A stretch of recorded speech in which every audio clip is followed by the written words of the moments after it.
Hello बच्चों। मैं उम्मीद करता हूँ कि आप सब अच्छे होंगे। खास करके 2025 में जो नीट जेई एग्जाम देने वाले हैं उन सब बच्चों के लिए बहुत खुशखबरी है दोस्तों। आप लोगों के लिए मैथ का सिलेबस लेकर के आए हैं। आइए हम लोग देखते हैं कि जेई 2025 में कौन कौन से चैप्टर्स हम लोगों को पढ़ने हैं और कौन कौन से चैप्टर्स हम लोगों को नहीं पढ़ना है ना। एकदम दिल थाम के बैठिए और वीडियो को अंत तक जरूर देखिए दोस्तों। और दोस्तों अगर अभी तक चैनल को सब्सक्राइब नहीं किए हैं तो प्लीज कर लीजिए और दोस्तों को ज्यादा से ज्यादा शेयर कीजिए, क्योंकि यहाँ पे इस प्लेटफॉर्म पे आप लोगों को हिंदी मीडियम में मिल रहा है दोस्तों। एकदम आराम से हिंदी मीडियम वाले स्टूडेंट्स भी अब जेई को फोड़ने वाले हैं, जेई मेंस को फोड़ने वाले हैं और इंजीनियर बनने वाले हैं। चाहे वो आईआईटी हो या एनआईटी हो, जो भी हो दोस्तों, वहां से हम लोग इंजीनियरिंग को फोड़ेंगे और बहुत बड़ा इंजीनियर बनेंगे, आईआईटीएन बनेंगे, है ना, एनआईटीएन बनेंगे।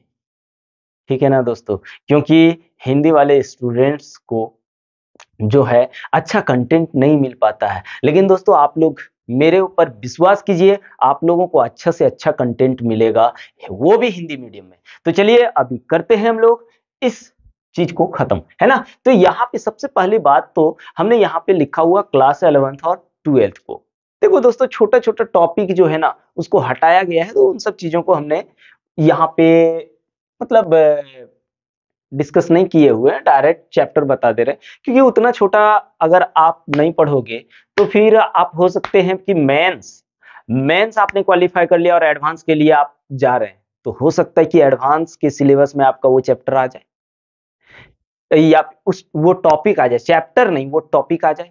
क्योंकि मेंस और एडवांस का जो सिलेबस होता है एकदम लगभग वही होता है, लगभग वही होता है। थोड़ा सा अगर कम बेसी हो जाए तो वो अलग बात है, लेकिन लगभग वैसा ही होता है। तो आइए जेई 2025 के लिए हम लोग सिलेबस देख रहे हैं और हम लोग 2025 के लिए जो तैयारी करने वाले हैं दोस्तों, तो उसमें से कौन कौन से चैप्टर्स को हम लोगों को मैथ में पढ़ना है और 11th से कौन सा चैप्टर पढ़ना है, 12th से कौन सा चैप्टर पढ़ना है, एकदम बिंदास इस चीज को समझने वाले हैं। तो आइए एकदम शुरुआत करते हैं मेरे भाई लोग, एकदम बिंदास रहिए और दोस्तों को शेयर एकदम ताबड़तोड़ कीजिए, ताकि हिंदी मीडियम वाले बच्चे भी अब पीछे नहीं रहेगा और वो हम लोग नहीं रहने देंगे। चाहे जो हो जाए, हिंदी मीडियम वाले बच्चे की भी बराबरी इंग्लिश मीडियम वालों से करेंगे। जानते हो हिंदी मीडियम वाला क्यों नहीं देता है उतना एग्जाम? भाई वहां सिलेक्शन तो दोनों का सेम ही होता है, पर इंग्लिश मीडियम वाला ज्यादा होता है, हम लोग कम होते हैं, जिसके कारण हम लोग दिखते नहीं है। इसलिए अब से हम लोग ज्यादा ज्यादा से ज्यादा जेई मेंस क्लियर करेंगे और फिर एडवांस में भी बैठेंगे, है ना। तो आइए करते हैं। सबसे पहले यहाँ पे देखिए पहला चैप्टर की बात करें तो दोस्तों 11th से सेट्स है। 11th क्लास से क्या है, सेट, जिसको हम लोग समुच्चय बोलते हैं ना, समुच्चय। अगर 12th में देखोगे तो रिलेशन एंड फंक्शन, संबंध और फलन, क्लास 12th वाला चैप्टर से है मैथ का। रिलेशन एंड फंक्शन जो यहाँ पे स्टार्ट हो रहा है 1 मार्च से दोस्तों, एकदम लग जाइए 2025 के लिए। और पूरा 2025 तक मैथ को कवर कराएंगे, फिजिक्स को कराएंगे और केमिस्ट्री को कराएंगे। बस एक बार साथ दे के तो, साथ बन के तो देखिए दोस्तों।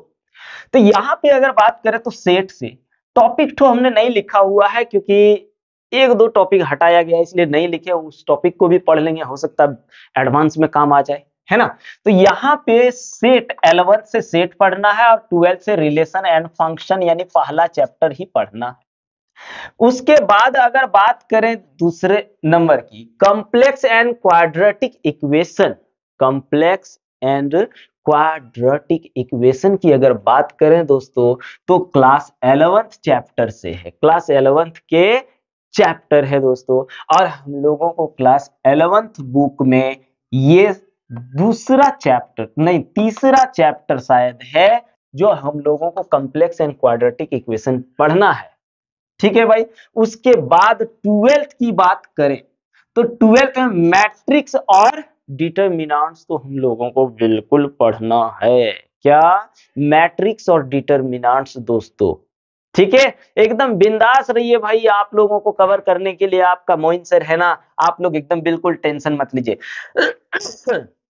तो क्या करना है, मैट्रिक्स और डिटरमिनेंट्स कहां से, क्लास 12 के मैथ से देखना है। अब आता है परमुटेशन एंड कॉम्बिनेशन।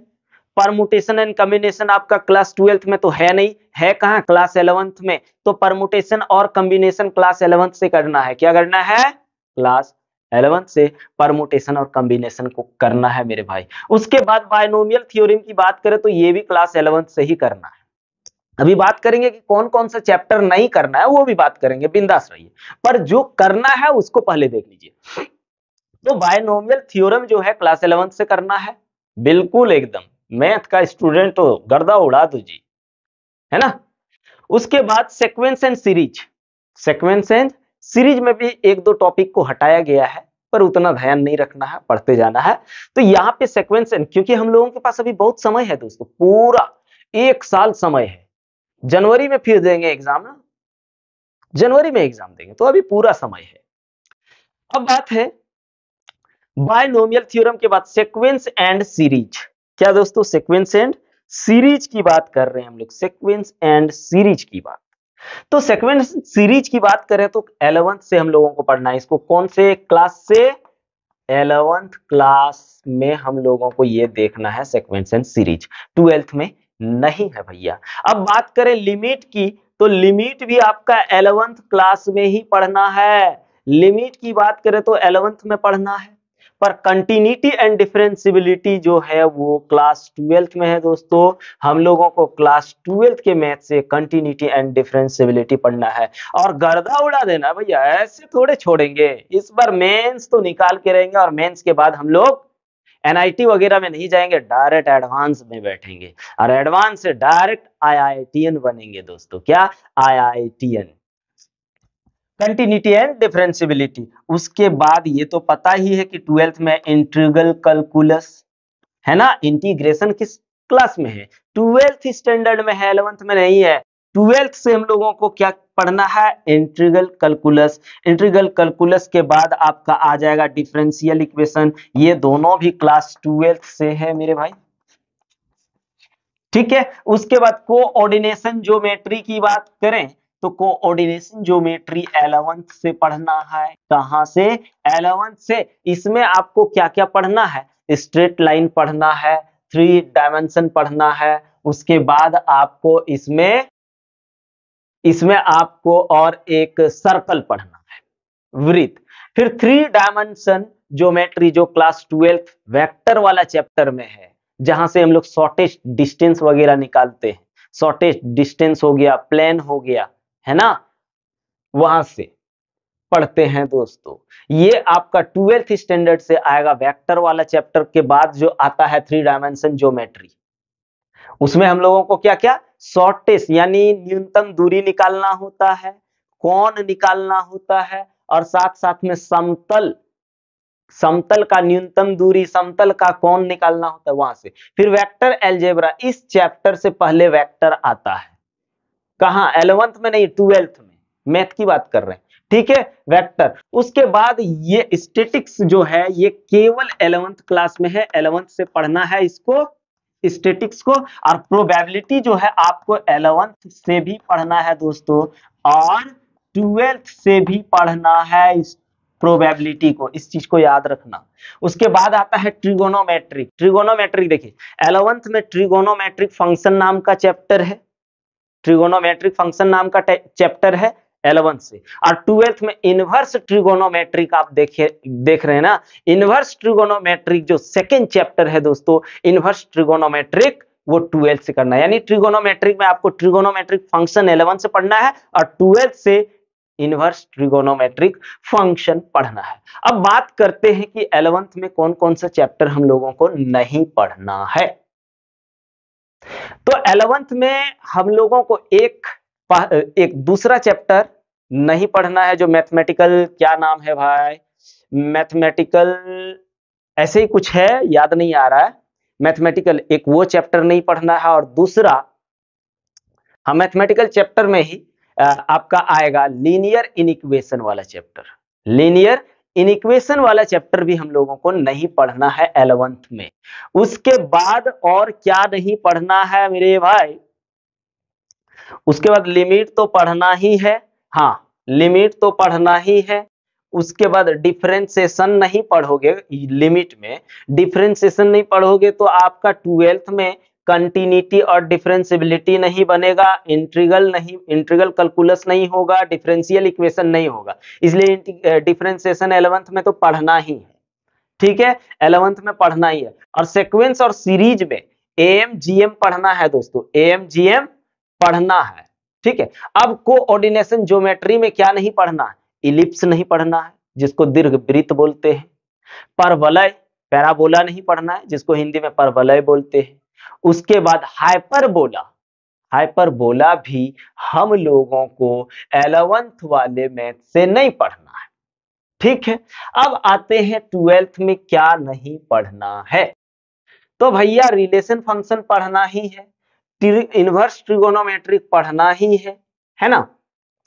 उसके बाद आपका इधर किधर आपका डिफरेंशियल इक्वेशन, यहां आपका कंटिन्यूटी एंड डिफरेंशियबिलिटी में इसमें रेट ऑफ चेंज वगैरह सारा चीज पढ़ना है आपको। इसमें क्या बोलते हैं, इंक्रीजिंग डिक्रीजिंग भी पढ़ना है, मैक्सिमम मिनिमम भी पढ़ना है, ये सब पढ़ना ही है दोस्तों, ठीक है। उसके बाद वेक्टर अलजेब्रा तो पढ़ना ही है, उसमें ये 3 डायमेंशन तो दिया हुआ है ऑलरेडी। इसमें एक चीज नहीं पढ़ना है, एलपीपी, क्लास 12th में नहीं पढ़ना है हम लोगों को एलपीपी, लीनियर प्रोग्रामिंग हम लोगों को क्लास 12th के मैथ से नहीं पढ़ना है। पर बोर्ड एग्जाम में तो ये दिया है दोस्तों, क्योंकि बोर्ड एग्जाम भी तो चाहिए ना। मेंस में, मेंस के लिए तो चलो कोई नंबर नहीं खोजता है, कोई परसेंटेज नहीं खोजता है, पर एडवांस में बैठने के लिए आपके पास, अगर आप ओबीसी जनरल वगैरह हैं तो आपके पास 75% चाहिए, और यदि एससी एसटी है तो आपको 65% चाहिए। इसलिए वो सब भी तो, अगर स्पेशली अगर आप जेई की तैयारी कर रहे हैं तो ये सब चीज करिए, और ना बोर्ड एग्जाम का कर रहे तो बोर्ड एग्जाम का भी सिलेबस को आपको देखना है। नहीं देखेंगे तो बोर्ड एग्जाम में ही फेल हो जाएंगे, तो फिर आप कैसे जेई का एग्जाम देंगे दोस्तों।